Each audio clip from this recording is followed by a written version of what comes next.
What a piece of work is a man, this quintessence of dust. In the words of Mephistopheles about the history of creation, God smiled inwardly and resolved that the great drama should be performed. Angels objected to the creation of the poor player upon the stage, in apprehension about his skills to cause mischief. Whereupon God said, "I know what you know not."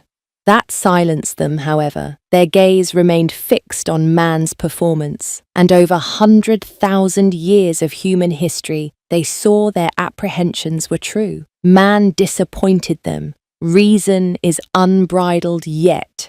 Love is still a dream. Thy work remains unfinished still, O craftsman of eternity. So they raised their voice.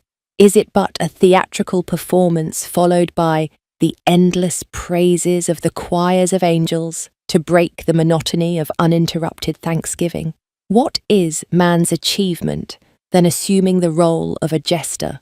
Upon God's silence, for centuries, angels sought to decipher the divine proclamation, but to no avail. As time marched on, humanity only revealed itself to be increasingly foolish and unwise. The vigilant gaze of the celestial beings witnessed countless human follies until the cataclysmic onset of the Third World War. It was an upheaval that ended everything, plunging the world into an abyss of darkness.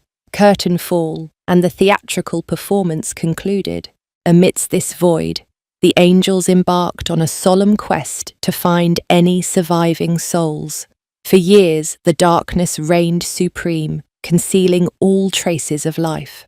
In the crumbling debris everywhere, cities and towns, rivers and oceans, hills and peaks and buildings and houses, all have relinquished their names to be a mere whisper in the air. Now, it is the world devoid of nomenclature, where everything exists as an anonymous entity and the man is heard no more. It was not until the decade of their search, till the break of dawn after gloomy nuclear winter, that the angels stumbled upon a poignant scene.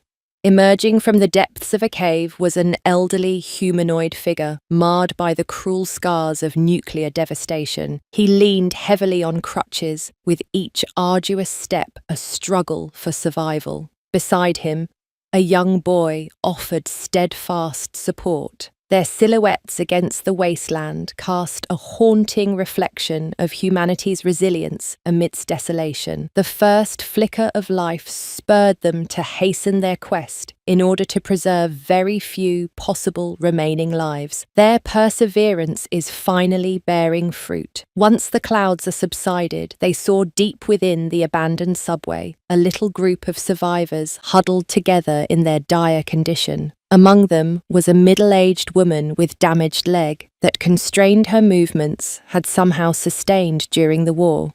With the help of her companions, she would walk through the dark passages, once alive with activity, amidst ebb and flow of trains and bustling crowds. Elsewhere is a young girl, orphaned by the war and left to fend for herself in the unforgiving circumstances. In the ocean, a small group of sailors struggled to make sense of their new reality. 2 men survived in a makeshift encampment in a wasteland, what was once a thriving woodland. A family sought shelter in an underground bunker, the door slamming shut on a life that now existed only in memory. In the vastness of a desert, another survivor wandered, having journeyed for months. Their existence is a testament to human endurance. In this graveyard of humanity, signs of life were but exceedingly rare. In total, 41 souls were discovered across the globe, each bearing the burdens of war. They stood, crippled, blinded, malnourished and diseased, with some bearing burns and disfigurements. Only 5 among them, capable to move and think, were the only hope and aid for their fellow survivors. Seeing them alive was nothing short of a miracle. The angels resolved to unite these remnants of humanity, lest they wither away once and for all. They chose a forsaken corner of the earth, once distant from civilization and less ravaged by the war's destruction, to be the home of the survivors.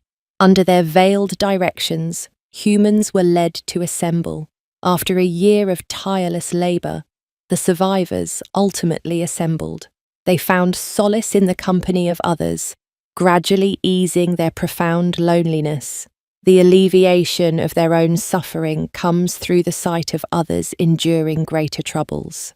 In the morning of an eerie solemnity, they gathered with the heavy feelings of countless losses and the burden of collective guilt. As the sun cast a somber glow upon the gathering, they stood in silence with memories and grief, each face a testament to the horrors they had witnessed and the choices they wished they could undo. Their tears and silence, the only cathartic release, tell the stories of remorse. It was a collective acknowledgement of their mistakes and the pain they had inflicted upon each other. Together they observed the day of mourning, crying for the tragedy that man born into a world with the promise of paradise had instead wrought a living hell. They named this day the Regret Day, a somber acknowledgement of the birth of man.